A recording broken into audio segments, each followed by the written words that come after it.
Hey guys, what is up, and welcome each and every one of you to a new League of Legends video. So today is going to be a relatively quick-ish video, an update video. Riot has released a post giving us some very interesting information that I honestly never thought we would see. Now, I literally just woke up, just in case you're wondering why I look different or tired, or I literally just woke up. Anyways, moving into this post, let's talk about this exactly and what Riot is planning on doing. So we'll start from the top bottom, right? We'll go down quickly, and the juicy part is gonna be this one right here, which is very strange. Anyways, so essentially what they're doing is they want to slightly change their balance framework, or at least in this case, I guess they want to fine tune it, right? So the TLDR is the fact that for normal play and skilled play, so essentially from Iron to Masters, more or less, right?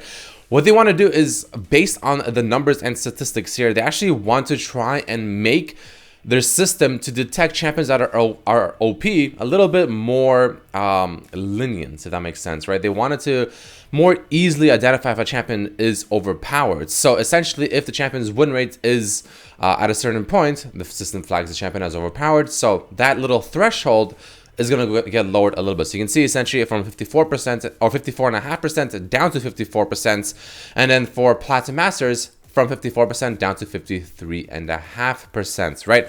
So essentially the threshold for the champion to reach to be considered overpowered by their system is a little bit lower. So they give an example. For instance, our new system flagged Diana for nerfs in 10.3 when she was sitting at a 53.7% win rate with a 23% ban rate, right? So you can obviously read this for yourselves if you're curious about the exact numbers and the math behind it and everything, but it's essentially win rate compared to their ban rate, more or less, which is pretty good.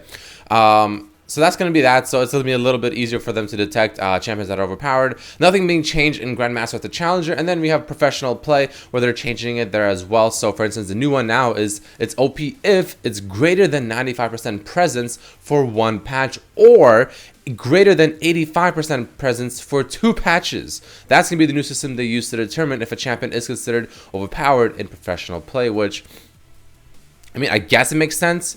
But I feel like presence isn't the only thing that matters. People could just be, like, I say this with a grain of salt, but people could be delusional, and maybe they think a champion is OP and everyone plays it, but it's actually not. I mean, that obviously could be a thing. So anyways, the interesting part is this one. This is the one we actually care about. This is the juicy information. So they want to widen the jungle champ pool. So essentially they want to add champions to the jungle pool of champions that I personally never thought would ever be considered literal jungle champions. I thought they were always just like, if you're a one trick, you can play it. Sure, if you're not, there's probably other champs you want to play.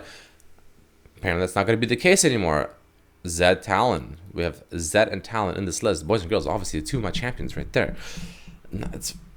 Let's read the whole post. Let's see what they have to say here. So, when we're digging into our results and follow-ups from this year's preseason, we were really struck by the problem in the jungle role that we'd never been able to fix.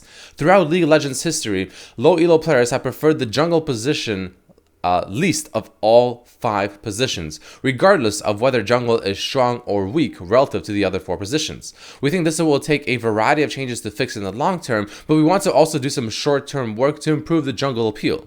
In 10.4, we're going to try adding a handful of champions that we and you love in the jungle pool.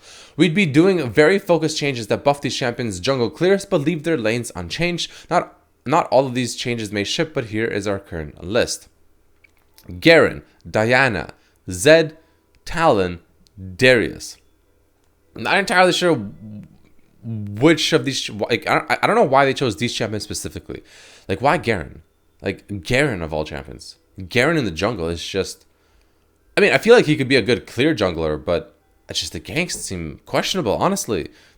Ganks seem questionable. Zed, Talon, honestly, seem pretty strong in the jungle, if they specifically buff him for the jungle, because especially Talon, like, yo, this guy can just walk through this jungle and clear like super fast, right? His W is great, get team at first item. Same with Zed, right? His E ability seems pretty good so far. Q ability for single target damage on the big buffs, and their ganks are really powerful too. Like, imagine Talon, dude, good luck, man. That's gonna be hard to ward up against this guy. This guy can go over every single wall, you know. Zed with his W, of course, you know, fairly decent ganks as well. Diana now with her E on her dash being her basic ability.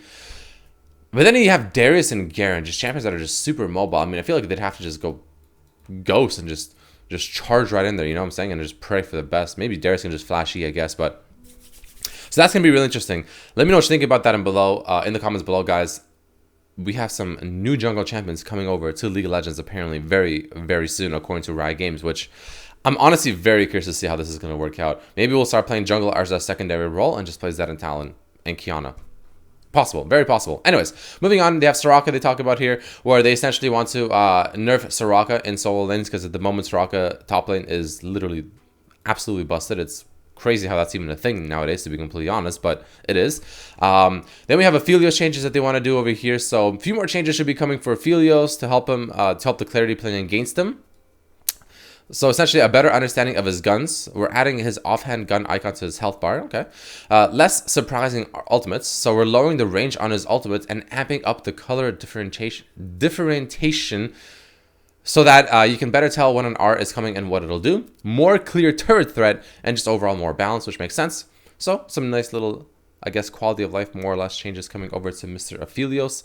Then we have some Sunfire Cape improvements. So this is going to be interesting. I'm not going to lie, I'm not very happy about this one.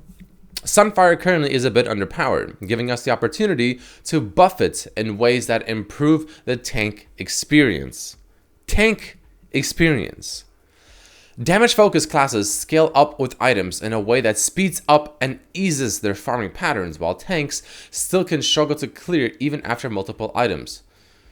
Dude, it is not a tank's job to clear, my friends at Riot Games.